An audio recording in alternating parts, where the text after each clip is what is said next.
Well, Thriller was one of those albums that you don't get very often. You know, you put it on and you realize that you've got something that's going to really be successful. In fact, as you listen to the tunes, you realize that most of the tunes could be singles, that almost everything on the album could be a hit record.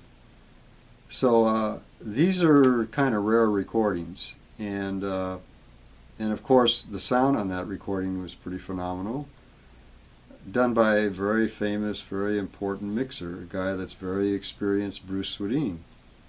And I mean, when a Bruce Swedien recording comes into me, I already anticipate that I don't have to do much to it.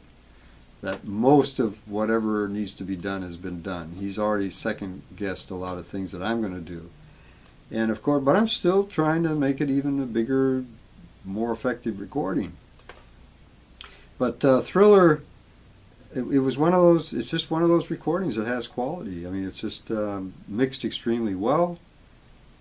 It does something to you when you play it. You know, it's like really communicates. It's really very effective. You know, produced extremely well, performed well.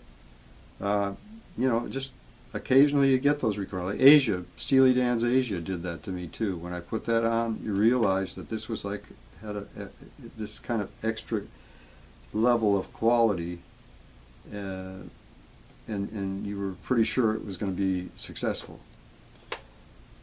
So, but Thriller and all of Michael's albums, you know, they spent a lot of time with him. They had the big budgets. There was an opportunity there to get the most out of these tunes. It's harder to do nowadays. Those budgets aren't there. We've lost a lot of that. I don't know whether we're going to see that many recordings that are produced that well, because the budgets just aren't there. They're going to be more simplified, I think, a lot of recordings. They're not going to have the kind of time and that they spent on that album. Because some of those albums took years to make, to plan out and to make them, and they'd go through like 20, 30 tunes, and they'd work them up to certain levels, and then they'd find one that they thought was better, and they would just keep working on this thing until they really came out with something extraordinary.